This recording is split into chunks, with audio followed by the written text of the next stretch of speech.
Hello, hello, hello, and welcome back to the Long Walk Podcast with your girl Haas, where we talk about wellness, creativity, and other musings from an elder millennial.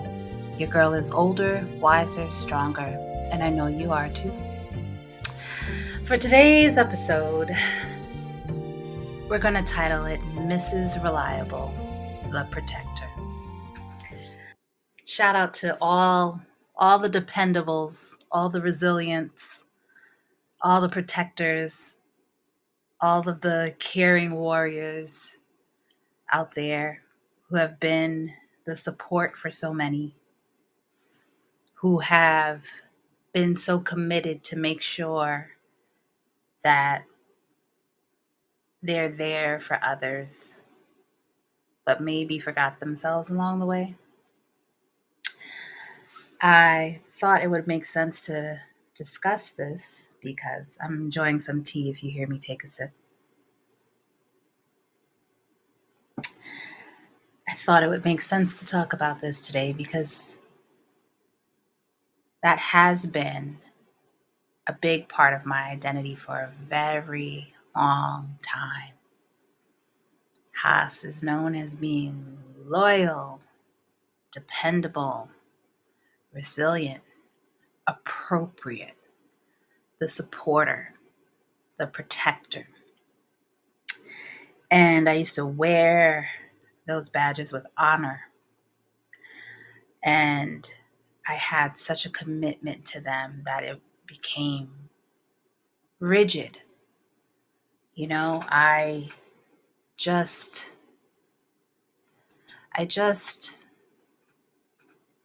never wanted to let anyone down. But I was always okay with letting myself down. And that's the funny thing that I've noticed about these labels is usually they extend to others and not so much to ourselves. And I think that I have been spending a lot of time in these past few months focusing on how to get that commitment back to me. And it's funny because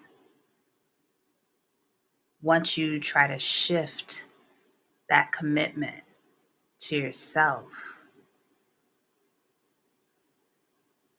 it messes with your identity.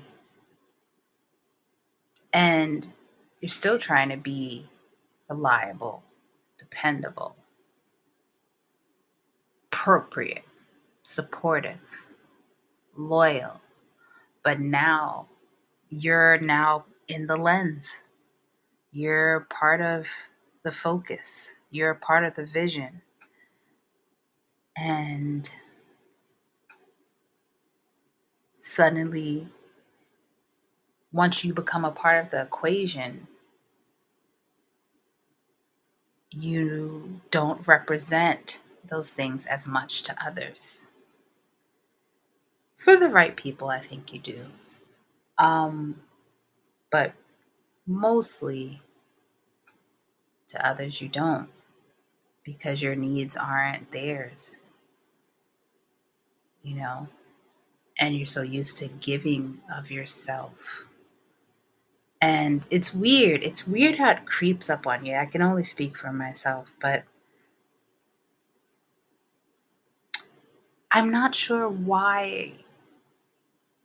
In my experience, it's been that if I show up and I'm loyal and I'm supportive, that I think that I can put myself to the wayside. That I think that I somehow deserve less than that from myself. I'm not even getting into the part where, others may not be as supportive. I'm getting to the part where you give everything to everyone else. And the first person to lose out is you. It's weird because you become so comfortable with that becoming your reality. And you almost don't recognize it because, if you're supporting other people and protecting other people, and they're relying on you, you can become fulfilled or think you're fulfilled through that and find your worthiness through that. And I don't want to use the word scary, but in some ways it is. It's scary how quickly you forget yourself, and you're carrying yourself all the time. You're with you all the time. But for some reason, you become 10th on the list. And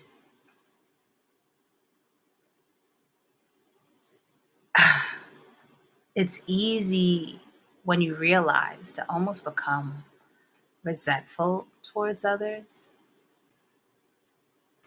And it's not their fault. Everybody plays a role, everybody does what they think is necessary. But I don't know, I think we give up the parts of ourselves that make us more complex because we're not one thing. I'm not just reliable. I'm not just the protector. I can be really, really good at it, but that doesn't mean that's all I am. And when you identify so much with that, it's hard to notice how far away you are from your own needs. And what's I think is so odd about that is you get so far from it, but you can feel the loss at the same time. There's this gnawing feeling, this constant discomfort. And sometimes, like, the response is to give of yourself more. But then the gnawing feeling is just increases, and it becomes really confusing. I've noticed for myself that I didn't realize how much I had given myself away until it's like I don't feel protected. I don't feel supported. I don't feel like I can rely on anyone. And I had to look at myself and wonder, how did I get there? How did I get here? I supposedly have all these great connections. So how come I feel this way? And it's because most of my mind was occupied with, how is everyone else doing? How can everyone else be okay? What do they need? How can I fix that? Or you know what? They need this thing and I'm really good at this thing. So, I'll help them do that thing. And you just occupy yourself, occupy yourself, occupy yourself. But that strange feeling in your belly just again increases. And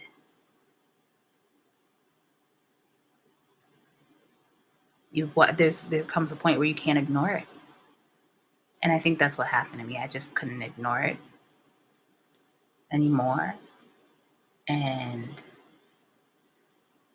I started to once I started to pay attention to that feeling,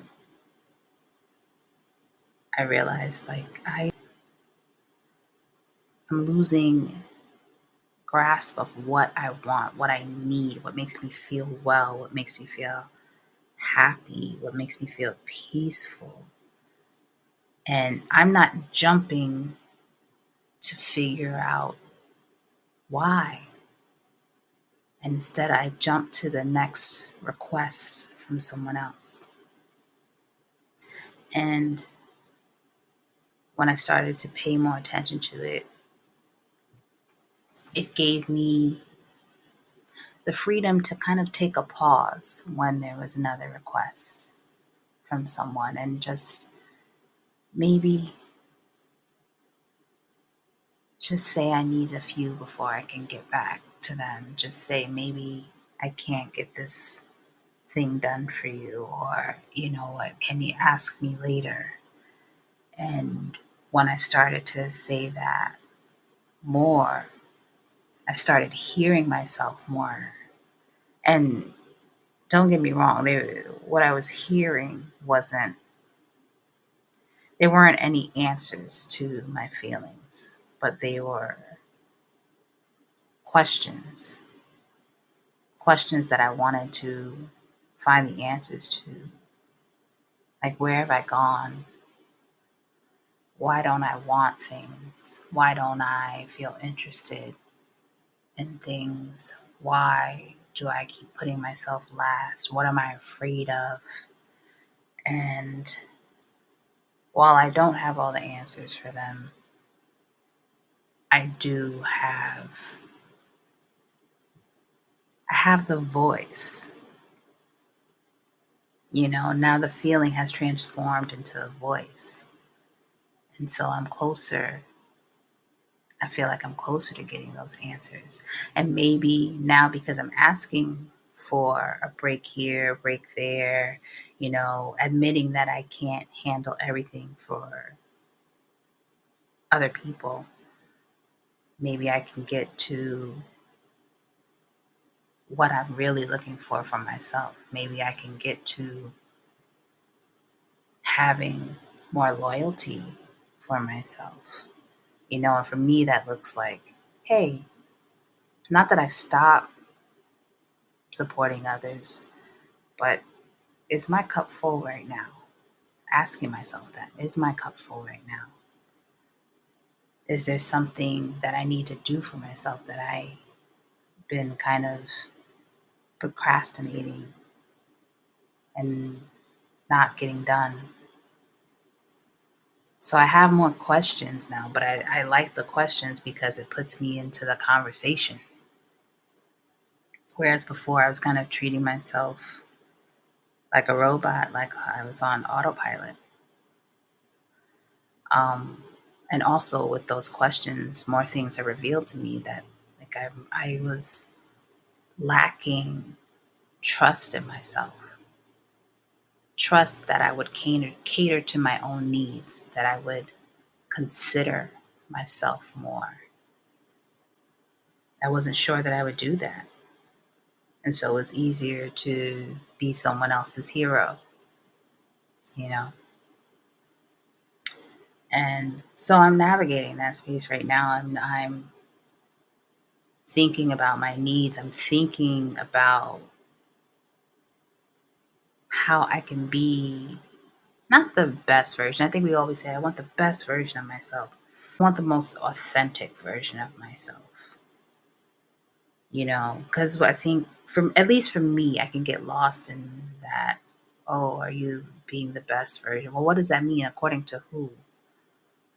You know, and sometimes, well, rather for a long time, I think being the best was being that constant supporter to other people, that constant protector to other people, that constant loyal person, reliable person, appropriate person. And I keep saying appropriate because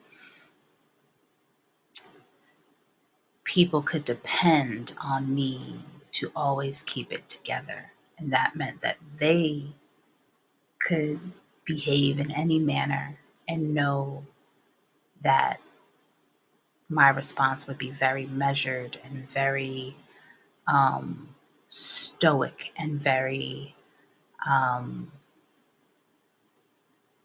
never irate, even if it was warranted. Um, and I think if I give myself more of that love and consideration that I wasn't giving myself before,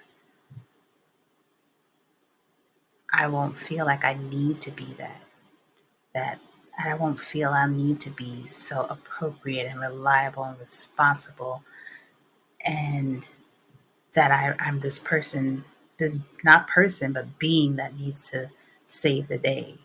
That if I consider myself more, I get to stand in my humanness and I get to mess up in ways where I get to grow and see all parts of myself that I wasn't allowing myself to see. And if I do that, then I can really get a better understanding of what I want my life to look like.